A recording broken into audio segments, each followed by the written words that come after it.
नमस्कार, मी किशोर. कुवन वार्ता लाईव्ह अपडेटमध्ये आपलं स्वागत.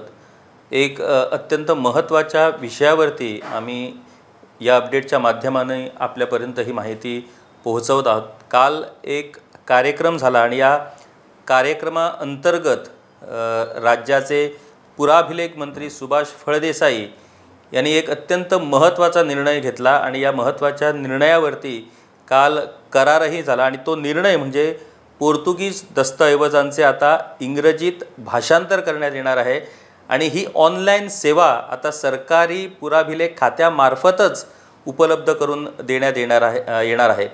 पोर्तुगीज भाषेतील जे दस्तऐवज आहेत, जुने दस्तऐवज आहेत, त्या दस्तऐवजांचं ऑनलाईन पद्धतीनं भाषांतर करण्यासाठी प्रत्येक जे पान आहे ते 350 रुपये 350 रुपीज पर पेज अशा पद्धतीनं त्याचे भाषांतर करून मिळणार आहे. त्यामुळे सर्वसामान्य गोंयकारांसाठी ही खूप मोठी अशा पद्धतीची सेवा ठरणार आहे. कारण पोर्तुगीज भाषांतरकार मुळातच खूप कमी आहेत आणि त्यातच पोर्तुगीज भाषांतरासाठी मोठ्या प्रमाणात लोकांना पैसे मोजावे लागतात आणि त्यामुळेच 350 रुपये पर पेज हे जे दर आहेत ते ज्या लोकांना गरज आहे अशा भाषांतराची, कायदेशीर बाबींसाठी म्हणा किंवा अन्य इतरत्र बाबींसाठी, त्यांना ही मोठी सेवा उपलब्ध होणार आहे. त्यामुळे राज्य सरकारचे आणि विशेष करून पुराभिलेख खात्याचे मंत्री सुभाष फळदेसाई यांचे यासाठी कौतुकच करावे लागणार आहे. आपण पाहतो की पहिल्यांदाच आर्काइव्स म्हणजेच पुराभिलेख डिपार्टमेंट हे विशेष चर्चेत आहे आणि त्याचं कारणच असं आहे की या खात्याला जे मंत्री मिळालेले आहेत सुभाष फळदेसाई यांनी या पुराभिलेख खात्याअंतर्गत वेगवेगळे कार्यक्रम, वेगवेगळे उपक्रम सुरू केलेले आहेत.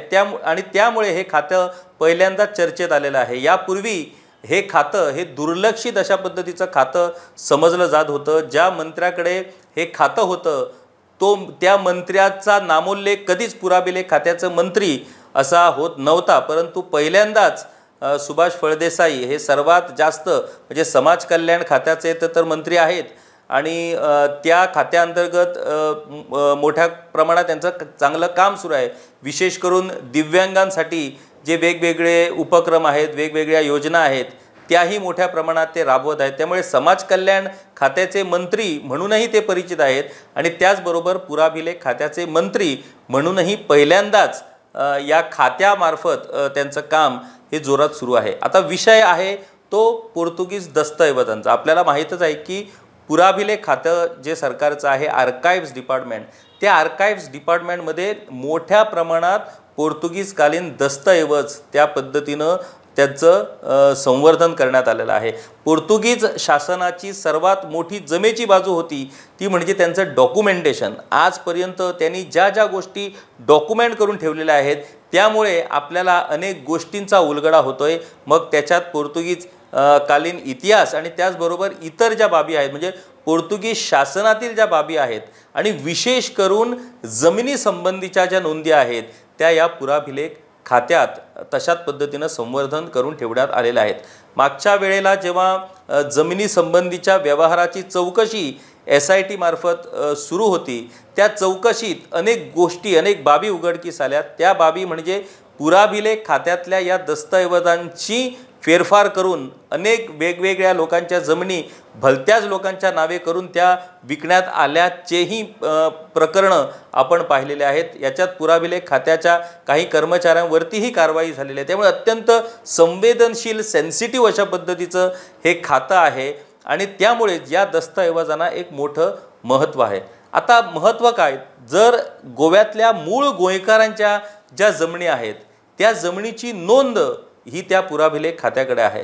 म्हणजे विशेष करून प्रत्येक गोंयकारांकडे कशा पद्धतीनं ती जमीन आली, कुणाकडून ती जमीन आली याची सगळी नोंद ही त्या पुराभिलेख खात्याकडे आहे आणि प्रत्येक तालुका विभागवार रजिस्टर हे त्या ठिकाणी आहेत. परंतु प्रश्न असा आहे की त्या रजिस्टरवरच्या ज्या नोंदी आहेत त्या पोर्तुगीज भाषेत असल्यामुळे सर्वसामान्य लोकांना ते समजू शकत नाहीत. तिथं जाऊनही काही फायदा होत नाही आणि भाषांतरकार जर शोधायचा झाला तर त्याची फीस देणं ही लोकांना परवडत नाही. त्यामुळे विशेष करून जो मोठ्या प्रमाणात आणि विशेष करून जो बहुजन समाज आहे तो बहुजन समाज या दस्तऐवजातल्या गुप्त माहितीपासून वंचित राहिलेला आहे. आणि आपल्याला माहीतच आहे की पोर्तुगीज काळात पोर्तुगीज भाषेला महत्त्व होतं आणि ही पोर्तुगीज भाषा काही ठराविक लोकांनीच शिकलेली होती. पोर्तुगीज भाषा येणाऱ्यालाच त्यावेळेला मतदानाचा अधिकार होता. मग त्याच्यानंतर एक चळवळ उभी राहिली आणि मराठी भाषेचाही समावेश काही काळ करण्यात आला. ती गोष्ट निराळी, परंतु पोर्तुगीज भाषा आणि पोर्तुगीज भाषेच्या नोंदी या खूप महत्त्वाच्या आहेत. आता जेव्हा गोवा मुक्त झाल्यानंतर या पोर्तुगीजापासून आपण मुक्त झालोच, त्यामुळे त्या पोर्तुगीज भाषेपासूनही मुक्त होण्याचा एक विचार मनात आला, कारण त्यावेळेला गरज होती ती राष्ट्रीयत्वाची. आणि त्यामुळे या राष्ट्रीयत्वाच्या ओढीनं आपण ताबडतोब मुक्तीनंतर मराठी, कोकणी, इंग्रजीकडे वळलो आणि पोर्तुगीज भाषेकडे आपलं दुर्लक्ष झालं. परंतु ह्या दुर्लक्षाचे गंभीर परिणाम हे इथल्या सर्वसामान्य लोकांना, विशेष करून बहुजन समाजाला भोगावे लागणे. कारण पोर्तुगीज भाषेअभावी या पोर्तुगीज नोंदी, पोर्तुगीज दस्तऐवज, पोर्तुगीज दाखले याविषयी हे लोक अज्ञात राहिले आणि त्यांना दुसऱ्यावरती अवलंबून राहावं लागलं. आणि त्याचा फटका असा बसला की आजतागायत 60 वर्षानंतरही अनेक लोक हे आपल्या हक्काच्या नोंदणीपासून आणि केवळ माहिती अभावी ते वेगवेगळ्या गोष्टीपासून वंचित राहत आहेत. त्यामुळे ही जी ऑनलाईन सेवा उपलब्ध करून देण्यात आलेली आहे पुराभिलेख खात्याकडून, त्याचा मोठा फायदा हा गोयकारांना होणार आहे हे एकतर निश्चित आहे. दुसरी गोष्ट आणखी एक महत्त्वाची ती म्हणजे मंत्री फळदेसाई यांनी डॉक्टर पांडुरंग पिसुर्लेकर शिष्यवृत्तीचीही घोषणा केलेली आहे. आपल्याला माहीतच आहे की डॉक्टर पांडुरंग पिसुर्लेकर जे आहेत ते इतिहासकार आहेत. त्यांनी वेगवेगळ्या पोर्तुगीजकालीन इतिहासासंबंधीची नोंद पुस्तकं त्यांनी लिहिलेली आहेत. पुराभिलेख खातं हे पोर्तुगीज काळात, पोर्तुगीज शासनाच्या काळात हे खातं सुरू करण्यात डॉक्टर पांडुरंग पिसुर्लेकर यांची महत्त्वाची भूमिका राहिलेली आहे. त्यांनीच ते सगळे पोर्तुगीज दस्तऐवज एकत्र करून ते आर्काइव्स डिपार्टमेंट त्यांनी स्थापन केला होता आणि गोवा मुक्तीनंतर हा आर्काइव्स डिपार्टमेंट आज आपल्या राज्य सरकारकडे आहे. या आर्काइव्स डिपार्टमेंटमध्ये जमिनीसंबंधी, वेगवेगळ्या बर्थ डेथ नोंदीसंबंधी अनेक गोष्टी आर्काइव्स डिपार्टमेंटकडे आहेत. परंतु पोर्तुगीज भाषेत ते असल्यामुळे काही ठराविक लोकांनाच तिथं ॲक्सेस आहे, कारण ते लोक तिथं ते वाचन करून दुसऱ्यांना समजावून देऊ शकतात. परंतु त्याची जी फीज आहे ती एवढी भरमसाठ आहे की सर्वसामान्य लोकांना त्याचा फायदा मिळत नाही. आता एक उदाहरणच जर द्यायचं झालं तर गोव्यातलं सर्वात मोठं भूसंपादन जर कुठलं झालं असेल तर ते मोपा विमानतळासाठी झालेलं आहे. 90 लाख स्क्वेअर मीटर जमीन ही मोपा विमानतळासाठी सरकारनं संपादित केली. आता या विमानतळासाठी जी जमीन सरकारनं घेतली त्यासाठी जी भरपाई सरकारनं जाहीर केली त्या भरपाईतली केवळ 15 ते 20% रक्कम ही लोकांना मिळू शकली. जवळजवळ 80% भरपाईची रक्कम आजही EDC मध्ये पडून आहे. जवळजवळ 45 ते 47 कोटी रुपये आज EDC कडे जमा आहे आणि या 45 ते 47 कोटी रुपयांच्या व्याजावरती आज EDC मजा मारत आहे. आणि या व्याजाचाच लाभांश म्हणून एक मोठा चेक आपण पाहिला असणारच. अनेक वेळेला फोटो येतात की EDCचे चेअरमॅन हा चेक लाभांश म्हणून मुख्यमंत्र्याकडे सुपूर्द करत असतो. आता हा लाभांश कुठला, तर हा EDCच्या व्यवहारातून मिळवलेला फायदा नाही आहे, तर याच लोकांच्या, सर्वसामान्य गोयकारांच्या लोकांच्या भरपाईच्या रकमेतून जे व्याज मिळाले ते व्याज हे लाभांश म्हणून EDC हे सरकारकडे जमा करत आहे. आता हे 45 कोटी जे खरं म्हणजे त्या लोकांना त्यांच्याकडे जाणं गरजेचं आहे, त्या लोकांकडे हे पैसे का जात नाहीत, कारण त्यांच्याकडे आपल्या जमिनीविषयीचे दाखले नाही आहेत, आपल्या जमिनीविषयीची कागदपत्र नाही आहेत आणि ही कागदपत्र कशी मिळवायची हेही त्यांना माहीत नाही आहे. जे सुशिक्षित लोक आहेत त्यांनी मात्र वेगवेगळ्या पद्धतीनं पुराभिलेख खात्याकडे जाऊन आपल्या जुन्या नोंदी शोधून काढून त्या अनुषंगाने आपल्या कागदपत्रांची जमवाजमव करून ही भरपाई मिळवलेली आहे. परंतु सर्वसामान्य लोकांसाठी कुणीच त्यासाठी पुढाकार घेताना आपल्याला दिसत नाही आहे. खरं म्हणजे हा पुढाकार सरकारनं घ्यायला पाहिजे, परंतु सरकार त्यासाठी अजिबात सिरियस नाही आहे. सरकारला सर्वसामान्य लोकांचं काहीच पडून गेलेलं नाही असा आरोप या ठिकाणी करावा लागतो. कारण जर पडून गेलं असतं तर हे 45 कोटी रुपये गेली अनेक वर्ष तिथं पडून आहेत, ते लोकांना मिळवून देण्यासाठी सरकारनं काय उपाययोजना केली याचं उत्तर जर सरकार देऊ शकतं तर मग या आरोपाबाबत फेरविचार केला जाऊ शकतो. आता प्रश्न असा आहे की गोवा मुक्तीनंतर जेव्हा आपण पोर्तुगीज भाषेकडे दुर्लक्ष केलं आणि आपलं माध्यम जे राहिलं शिक्षणाचं ते मराठी, कोकणी आणि इंग्रजी राहिलं, त्यामुळे पोर्तुगीज भाषेकडे दुर्लक्ष झालं आणि पोर्तुगीज भाषेबद्दल पोर्तुगीज भाषेसंबंधी जो सर्वसामान्य गोंयकार आहे तो अज्ञात राहिला, तो वंचित राहिला आणि त्याचा फटका त्यांना या अनुषंगाने मिळाला. आता मुख्य गोष्ट जी आहे ती म्हणजे पुराभिलेख खात्याकडे असं आहे काय, किंवा पुराभिलेख खात्याकडे अशा काय गोष्टी आहेत ज्या गोष्टीमुळे या खात्याचं महत्त्व आहे. तर पुराभिलेख खात्याकडे काय काय गोष्टी आहेत त्याचा आढावा आपण या ठिकाणी घेणार आहोत. एक म्हणजे हिस्टॉरिकल रेकॉर्ड्स, ऐतिहासिक जे दस्तऐवज आहेत ते दस्तऐवज पुराभिलेख खात्याकडे संवर्धन करून ठेवण्यात आलेले आहे, त्याचं जतन करण्यात आलेलं आहे. आणि या ऐतिहासिक दस्तऐवजांची संख्या, त्यांच्या पानांची संख्या ही लाखोंच्या संख्येने आहे. त्यामुळे ह्या लाखो जे जुने दस्तऐवज, पोर्तुगीजकालीन दस्तऐवज आहेत त्याचं योग्य पद्धतीनं जतन, तांत्रिक पद्धतीनं जतन करून ठेवण्याचं मोठ्या कसबाचं काम हे पुरातन खातं, हे पुराभिलेख खातं करत आहे. त्याच्यानंतर पब्लिक रेकॉर्ड, तर बाप्तिझम जे ख्रिश्चन धर्मियांसाठी महत्त्वाचं आहे, बाप्तिझम सर्टिफिकेट, त्या बाप्तिझम सर्टिफिकेट, त्याच्यानंतर birth, marriage and death certificate. आता baptism, birth, marriage and death certificate prior to 1914 म्हणजे 1914 पूर्वीचे जे दस्तऐवज आहेत, जे दाखले आहेत, बाप्तिझम, जन्म, लग्न आणि मृत्यू दाखले 1914 पूर्वीचे, त्याचं जतन हे पुराभिलेख खात्याकडे करण्यात आलेलं आहे. त्याच्यानंतर extract, birth and marriage and death 1914 ते 1970 पर्यंतच्या कार्यकाळातील जन्म, लग्न आणि मृत्यू जे पत्र आहेत, जे दाखले आहेत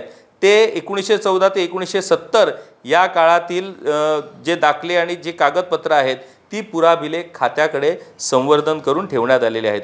त्याच्यानंतर नोटोरियल रेकॉर्ड्स. आता हे नोटोरियल रेकॉर्ड्स का महत्त्वाचे आहेत, तर याच्यात जमिनीच्या नोंदी, वारसा हक्काच्या नोंदी, या सगळ्या गोष्टींच्या ज्या नोंदी आहेत त्या नोंदी या पुराभिलेख खात्याकडे आहेत. त्याच्यात नोटोरियल डीड्स ऑफ केपे 1864 to 1958 केपे तालुक्यातील, त्याच्यानंतर notarial deeds of Pedne 1895 to 1951 1895 ते 1951 सालादरम्यानचे जे नोटोरियल डीड्स आहेत पेडणे तालुक्यातील ते पुराभिलेख खात्याकडे आहेत. त्याच्यानंतर notarial deeds of Ilhas, notarial deeds of Salcete, notarial deeds of Ponda, notarial deeds of Mormugao, notarial deeds of Bardez, notarial deeds of Sanquelim, हे सगळे दस्तऐवज हे लाखोंच्या संख्येने जुने दस्तऐवज हे पुराभिलेख खात्याकडे आहे.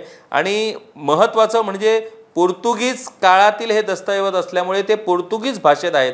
आता ह्या पोर्तुगीज भाषेचं भाषांतर जेव्हा केलं जातं इंग्रजीमध्ये तेव्हाच कुठेतरी सर्वसामान्य गोंयकारांना त्याची माहिती होते. परंतु हे दस्तऐवज जर तपासायचे झाले तर त्याच्यासाठी पोर्तुगीज भाषा अवगत असलेल्याच लोकांची गरज असते. आणि त्यामुळे हे लोक मोजके आहेत. काही धनिक लोक, श्रीमंत लोक, उच्चवर्णीय लोक ज्यांना पोर्तुगीज भाषेचं ज्ञान आहे ते ह्या सगळ्या गोष्टींचा लाभ मिळू शकतात. परंतु सर्वसामान्य जे शेतकरी वर्ग, सर्वसामान्य बारीक समाज जो आहे, ज्याला आपण बहुजन समाज म्हणतो, तो बहुजन समाज मात्र या सगळ्या गोष्टीपासून वंचित राहिलेला आहे, केवळ आणि केवळ पोर्तुगीज भाषा अभावी.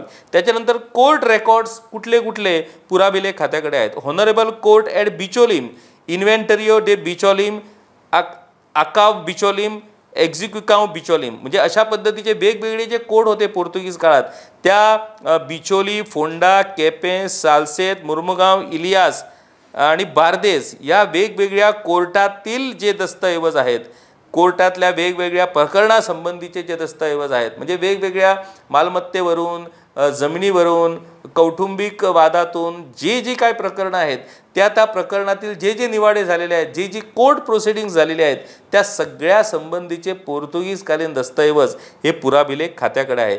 त्याच्यानंतर कोम्युनिदाद रेकॉर्ड्स. कोम्युनिदाद ही खूप महत्त्वाची गोष्ट. कोम्युनिदाद ही संस्था जी पोर्तुगीज येण्यापूर्वी गोव्यात कार्यरत होती, गावकारी पद्धत ज्याला आपण म्हणतो, त्या सगळ्या कोम्युनिदादी संबंधीचे जे रेकॉर्ड्स आहेत ते पुराभिलेख खात्याकडे आहेत. हे सगळे रेकॉर्ड्स पोर्तुगीज भाषेत आहेत. त्यामुळे पोर्तुगीज भाषेचं ज्ञान असलेल्यांनाच यात नेमकं काय आहे हे समजू शकतं. परंतु त्याच्या संबंधी संशोधनाचं काम सुरू आहे, त्याच्यासंबंधी वेगवेगळ्या लोकांनी पुस्तकंही लिहिलेली आहेत. परंतु जर आपल्याला पोर्तुगीज कोम्युनिदादी संबंधी जर काही विषय असतील तर त्या विषयासंबंधीची माहिती ही या कागदपत्रातून आपल्याला मिळू शकते. त्याच्यानंतर तालुका रेव्हेन्यू रेकॉर्ड जे आहेत, मग बिजोली, काणकोण, तिसवाडी, वेगवेगळे जे तालुका रेकॉर्ड्स आहेत ते तालुका रेकॉर्ड्सही पुराभिलेख खात्याकडे आहेत. त्याच्यानंतर मिलिटरी रेकॉर्ड्स आहेत, पोलीस आणि मिलिटरी रेकॉर्ड्स आहेत, डायरेक्टरेट ऑफ अकाउंट्स लेखा संचालनालयाचे रेकॉर्ड्स त्यावेळेच्या पुराभिलेख खात्याकडे आहे.